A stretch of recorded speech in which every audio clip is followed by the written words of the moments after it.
Hello and welcome back to another episode of Real Estate Renovators, the business advisory show for real estate professionals. Now, before I continue, I've got a co-host staring at me and he wants me to introduce him. I think everyone by now knows you though, Bill, right? It's all about me though, isn't it? So he's going to introduce me first. It is. Bill, Bruce Wills. You too. Yes, it's all about So Bill. don't get any airtime in this. Used to be all about me, now it's all about Bill. What do you always say that I look like people with really hot wives? Is there a reason for that? Like, Help me out here, Rexy. Help me out here, Rexy. Let's talk about the show. Let's talk about the show. Now, I've introduced Bill. How could we forget? Persian Princess Rex. I don't know why I have this name still. It started, it's stuck. We're just going with it. Mine's Shanika now. I'm surprised no one's brought that up lately. I thought it was Kmart. It was Kmart for a while. Yeah, Kmart fizzled and phased. Now it's Shanika. you can't make your own nicknames though. You made Shanika up. You This is true. You can't make your own nicknames up. Now, enough BS talk. Let's talk about our next guest. Another super exciting and fascinating conversation. Rex, Bill, who wants to talk about our fantastic guest, Joe?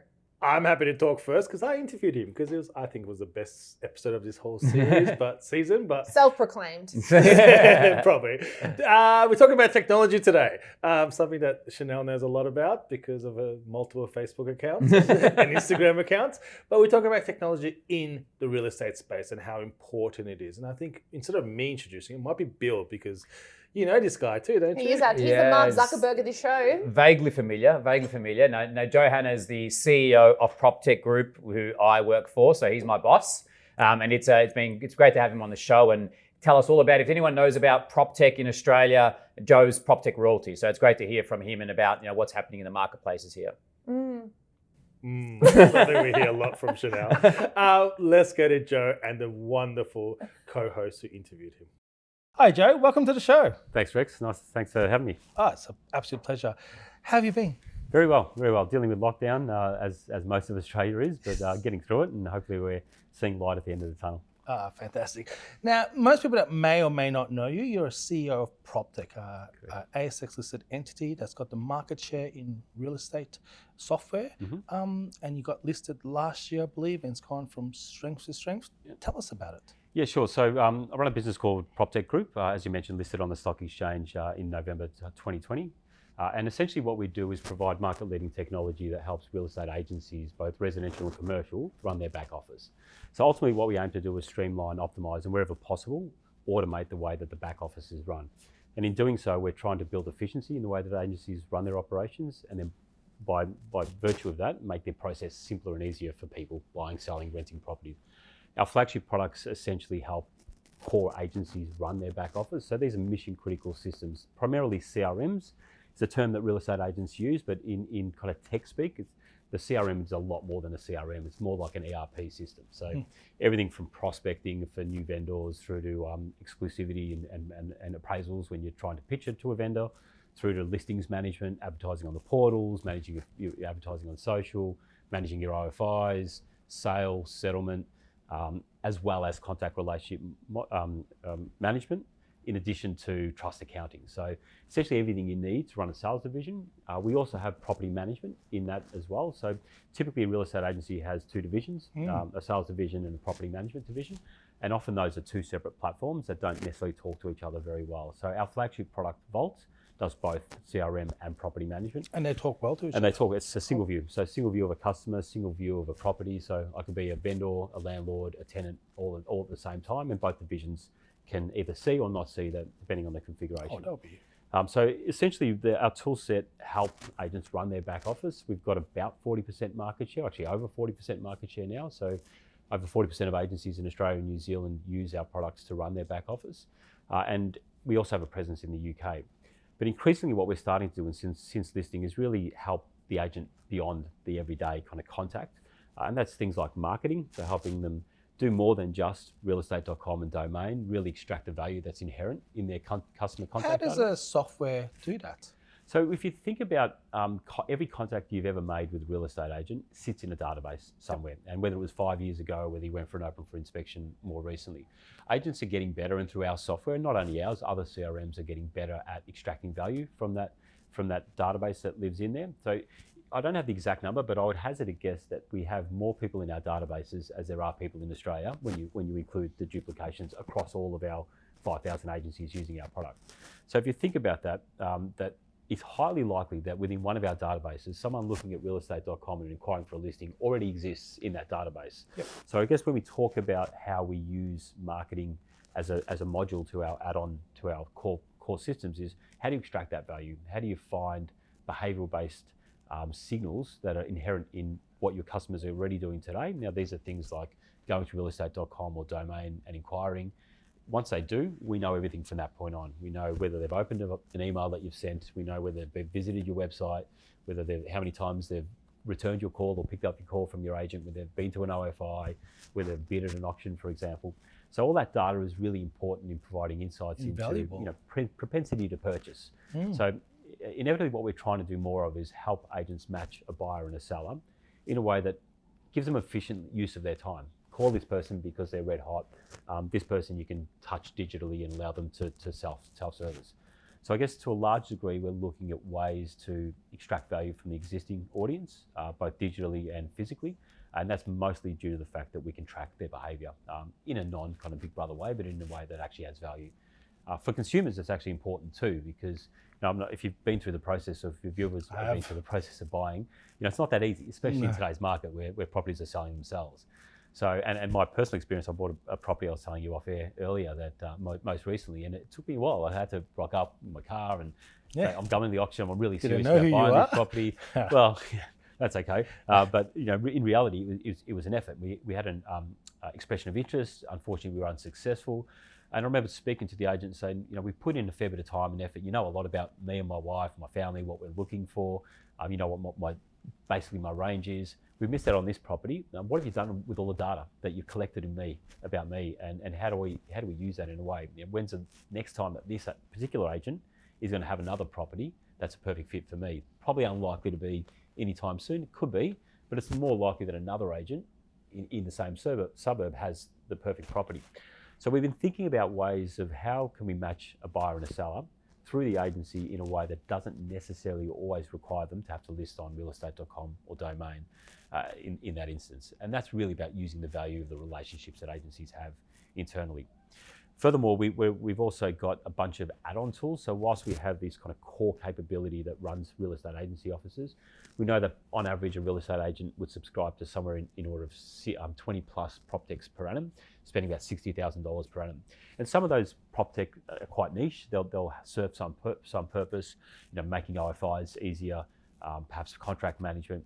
And rather than us necessarily building all those tools, and we do want to build them, we'll partner with them. So right now we have over 700 integrations with third-party products that enable an agent to not have to leave our system and use our system to do everything. So if they've got a contract management software that integrates well with your software, absolutely, they need to log into something, log back into. Oh, it's amazing. Precisely, and I guess our competitors are starting to do more of that, but the industry is now realising that in order for an agent to be effective and efficient, then we need them to use multiple products in a way that's really seamless. So we have an open API approach, which means that selected companies can integrate with us in a very deep way, and that's also, I guess, our M&A strategy moving forward is that given that we have, I guess, the gatekeepers to 5,000 agencies, given we've got a 40% market share, is when and that's the largest in Australia in terms of by far the largest in Australia, and we've done that mostly through organic as well as acquisitive growth. So there are some significant other players, and we've got a lot of respect for them.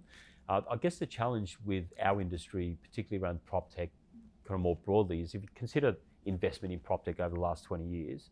By and large, a lot of that cash from VCs and PE firms has gone into portals, the realestate.coms, the domains. And I guess the CRMs, I don't want to say have been a kind of forgotten second cousin, but these are the mission critical systems that run agencies. And it's only recently that institutional money is going into those software providers, and we're taking a more professional kind of institutional approach to how we're developing software. Well, that leads to income, doesn't it? The data, you need that data. Absolutely. Like if you consider where realestate.com and domain go from here, is in Australia we've got this unique position of vendor paid advertising. It's not prevalent anywhere else in the world. So they effectively have got this beautiful model of having agents as on-sellers or resellers of their products. But at some point in time, you can't just keep cranking up prices. You can as property prices increase, But at some point in time, there is a ceiling. So where they go from here is start to look at the ancillary products, start to look at everything that lives in and around the transaction. And I guess the fear, and I'm not saying this is the reality, but the fear is at some point, the portals will need to consider how they inject themselves into the transaction. And the fear is that maybe they become agents themselves. So is that where you see the future? Because technology is a big part of all our future, especially in real estate, and we've seen such a big growth for the last 10 years or less. So where do you see the next 5 to 10 years? So it's a very good question. I guess if you look back on the last 10 years and the prevalence of technology and the impact it's had on how real estate agencies run, then there are certain threats that are coming, and that probably most likely is the portals. Although if you speak to anyone, realestate.com or domain, they'll never say that we're going to become a real estate agency. But as they own more of the process along the value chain, then effectively the real estate agent's main goal is contacts and relationship management, which, to be fair, is ultimately what we're trying to do too. And that's what your CRM does, though, too. Correct. And so if we can reduce the need for them to do manual work, manually sending an email, a reminder email, a happy birthday if it's someone's birthday. I mean, I sold my property recently through an agent that has contacted me every year for the last 10 years just to say g'day. Yep. How are you going? Are you thinking about doing something? Was that via phone call? Or just via phone call. And that was effective because I built this relationship with the guy over time, and I kind of built this trust. So I guess what we're trying to do from a PropTech Group point of view is how do we help agents nurture relationships over time? Agents, by virtue of the industry, are very much transactional. And then post-transaction, we need to provide technology and services to help nurture those relationships, warm those relationships, and keep them relevant. I guess when we look at agency and agents moving forward, we're seeing the adoption of technology kind of accelerating now with COVID. I mean, who would have thought 2 years ago that the concept of online auctions has been around for a long time? Yes. The concept of virtual tours has been around for at least 10 years, but have never really been adopted. COVID's forced our hands as consumers to move to this model. As a technology business, that's great because now we can track at even better accuracy just how long people have spent looking at a property, how many times they've been to an open for inspection, and use that data to inform agents to make better decisions. So I guess to answer your question more directly, over the next 5 years, the accessibility and use of data, I think, will make agents a lot more efficient. Over the next 10 years, I think agents will become better at, or probably spending more of their time focused on relationships, doing what they do well, selling, managing, and nurturing those relationships. Whilst I think that there is a threat of REA and domain moving down the value chain and effectively allowing for freelance agents to become ticket bookers or deal closers, I don't necessarily think that will happen. I think companies like ours are making it easier and better for agents to empower themselves. So we certainly don't look to displace agency. We're about embracing the agency model and making it, through the agent, better for consumers. And most of our viewers are agents. And if from an agent's point of view, what should I do with this CRM program? What should I be doing differently than they do now? What should I be focusing more on, especially in a COVID or post-COVID world that's very technology based? Absolutely. Look, so I think in a COVID world, so right now it's all about contacts, engagement with your audience. Given that you can't have the face-to-face conversations, you can't look people in the eye when you're used to and see them at an OFI and really warm them to whether they're interested in either buying or selling. So for us, what we recommend is a number of workflows, and that's core part of our systems or workflow automations. So a bunch of workflows that enable consistent contacting to consumers. How are you going? We noticed that you looked at a property, say in Hawthorn, here's some industry data about Hawthorn, some recent sales, some newsletters, and just find ways through our platform and through your existing platform, if it enables you to do so, to engage with your audience either digitally or through contacts. And your CRM allows them to identify that. It's not a cold call per se. Absolutely. So one of the core strengths of our CRMs, and this is both Eagle and Vault as our two primary CRMs, is the ability to create what we call live lists or segments. So based on behavioural traits, we're able to create a live list of people that satisfy certain requirements. Now that could be that they opened up one of your newsletters and there was an inquiry on a property in the last 30 days, or an OFI, visited an OFI, consumed your emails or something of that nature. With that person, you can now start to personalise how you communicate with them through automated workflows within our system. So all you provide is some content. You can also pull data from third parties, so some existing blogs or some existing newsletters or information, as well as some core logic RP data. All those 700 integrations can be pulled in into this. And your software allows them to do that, or Yes. does it require much work from their side? No, it's really just setting up those workflows. It's really around designing the email. So if you've ever used something like MailChimp, for example, is for your email communications and marketing. So our Designly tool, which is one of our core assets as well, is essentially a MailChimp-esque version for property. So it's really drag and drop design of what you want. And you've got precedent designs like yes, of course, wording and preset designs. We have content packs within Eagle, so we'll look at some of the spruikers and the experts that are running training sessions, and they can replicate what they train in reality into content pieces that are contained within the system itself. Joe, before we go, I want to talk about a new joint venture that PropTech has announced, PropPay, which is really interesting for me. I've done my reading on it. I think it's going to revolutionize the whole industry. Can you tell us what PropPay is? Absolutely. So when we were looking at the workflow of a typical agent, particularly for the sales process, what we found was a gap between the way that FinTech and PropTech intersect. What was interesting in our research, we found that very few agents actually have even credit card payment facility capability within their organisation. So that led to the advent of buy now, pay later solutions, which, to be frank, have been around forever and a day within real estate agents, because typically an agent would either put it on their credit card or the vendor would put it on their credit card. So vendor paid advertising being one of the areas where buy now, pay later has been applied, and there are existing incumbents in the space. Where we saw an opportunity was that really with PropTech Group and our systems, the CRM being at the core, is the point of time that an agent is dealing with a vendor is through us, and the data that needs to come out for these third-party solutions is essentially contained with us. So the purpose of PropPay is essentially to add payments platform, buy now, pay later solutions, and cash flow solutions for both vendors and agents, as well as landlords and tenants.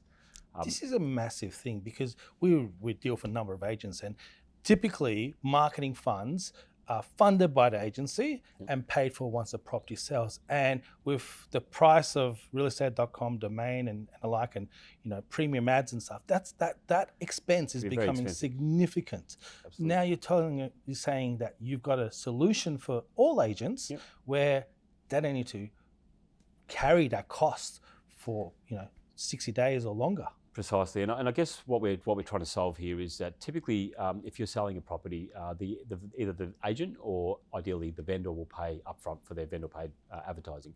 To your point, absolutely. If you're going to get a priority listing on REA and domain, then you're looking at upwards of $6,000-7,000 for your Vpa, particularly if you include styling.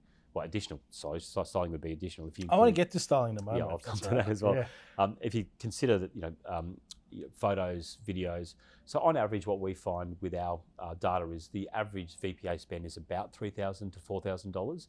And if you're selling a property, let's call it $1.5 million property, that's a pretty significant expense, particularly for both the vendor as well as the agent. So with our first product is buy now, pay later, or pay now. So you can pay with a credit card, which means if you have credit card facilities, you can pay immediately, or the vendor can choose to pay either in installments or on settlement. Now, what this means is that through our technology, we can look at historical advertising schedules, look at what's worked best for this type of property in this type of area, and recommend an advertising schedule that may be more expensive than what they could afford in a pay now solution, and encourage the vendor to get the best result in order for you to get well above your reserve. It's like a lay-by effectively. It's effectively like a lay-by where we take a small clip, and it's essentially pay on settlement. So obviously. And what's the fees associated with that? So typically the industry charges about 5 to 5.5%. We're coming in at the lower end of that, of 5%. And again, it's paid by the vendor for the ability to pay later. What we're finding also interesting in this space as well is that typically, I'd hazard a guess, and I wouldn't know these numbers accurately, maybe 6 times out of 10, if not 7 times out of 10, people will do pre-work on their property to get it ready for sale. So a lick of paint, a change of carpet, and some styling, for instance. And that could add so much in value, but some vendors can't afford it. Exactly. So with our system, we allow up to 2% of the property value to be attributed to vendor paid advertising, and it doesn't have to be just advertising. With value, what do you determine? So we'll take a multiple ways that we'll determine that, but it'll either be the reserve price, for instance, or it'll be guided by a CMA or a valuation of some sort. But as a rough guide, let's say 2% of your reserve and price. you'll lend that to the vendor, 2% of the property value, 5% fee, which is very reasonable. Is there a term to that? So typically it's the settlement term. Ideally, we're not capped at 60 days. We can actually go beyond the 60 days. But I think the main point is that we can start to add more than just the realestate.com and domain listings and schedules to that, is actually add things like styling, things like carpets or paint. And that will make the vendor's life easier, the agent's life easier. It just makes the whole process. Precise. And I think for agents, an important point here is that if you go through the perfect workflow, an agent comes through a property and says, this is great, you should consider some new carpet. Come back when you see me, but please sign this authority form now. And as a vendor, I'll say, well, let me come and do the carpets, and I'll come back and sign that authority.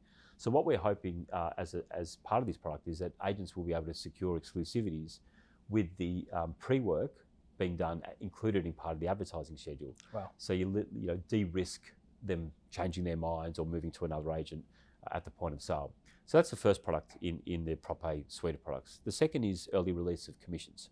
Oh, so you're going to fund commissions? Yep. In certain circumstances, we can fund commissions, again, with the same parameters based on taking the funds out of settlement. Yep. So early release of both agent and or agency commissions, so it's not restricted to just agencies.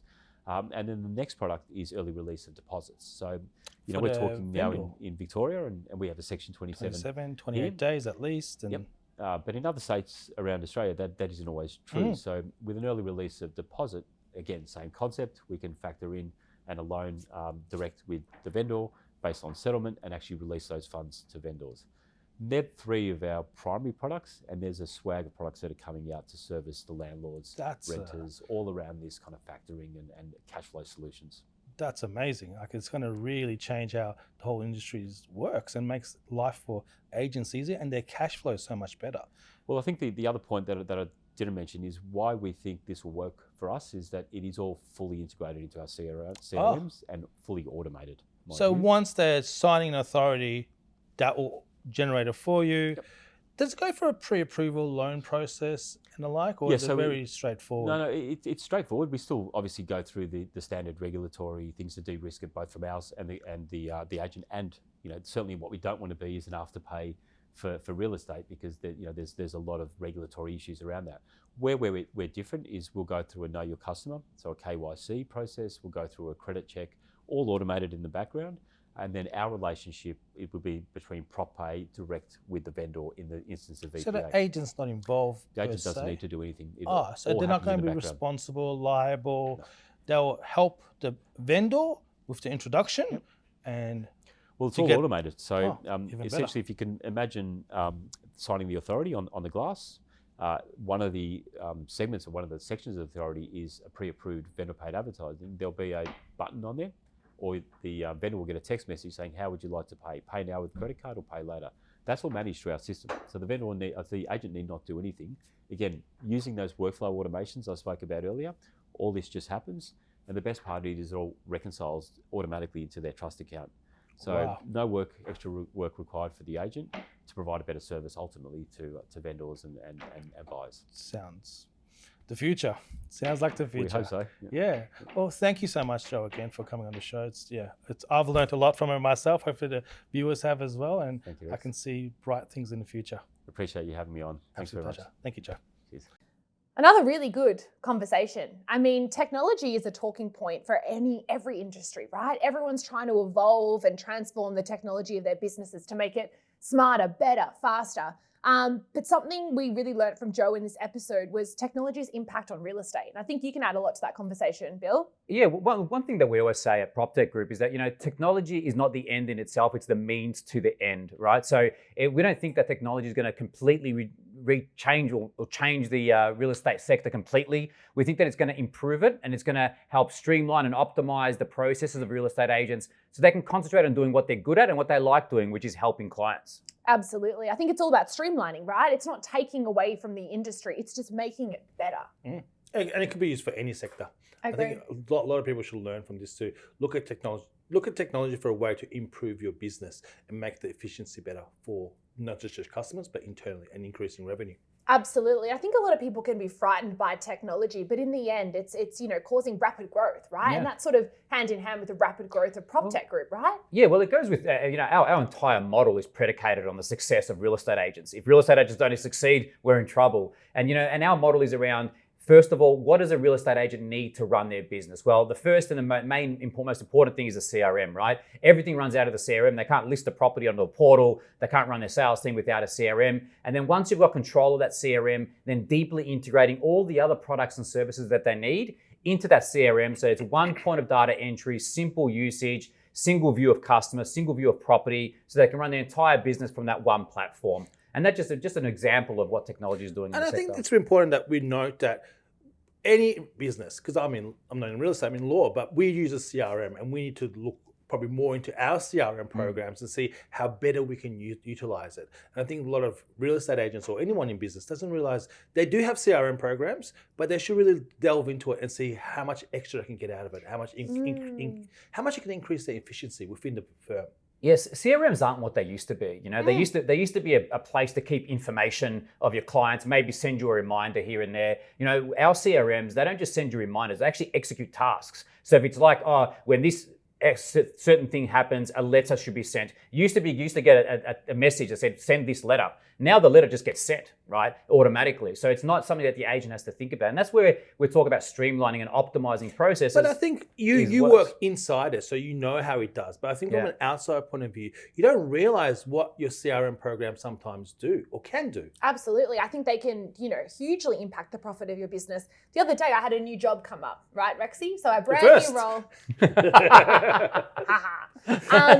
And within, 5 minutes and 2 clicks of a button, that job was blasted out to 500 people on my CRM that matched the keywords that I had in that job description. From that, 3 candidates came back, 2 are interviewing, and 1 can potentially get an offer.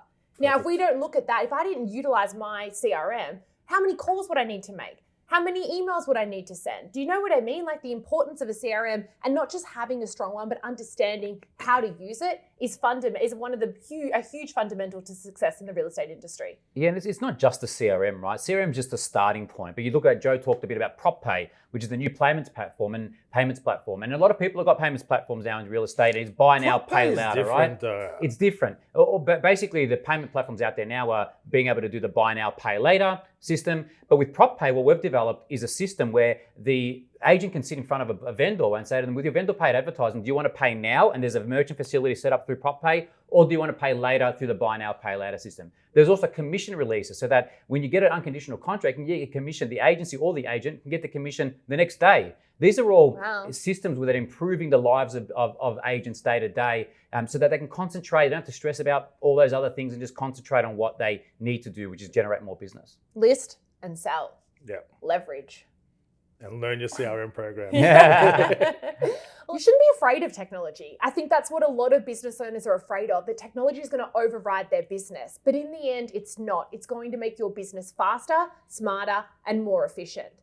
Fascinating conversation. It is, and just look at the usage of technology for a show like this that actually maybe makes us look a little bit smart. Except when when Bill posted 1 clip for our video promo 3 times, right? And did a horrible, I've never done a selfie video in my life, and that was very uncomfortable for me. Yeah. We'll let the brains of this outfit finish this off.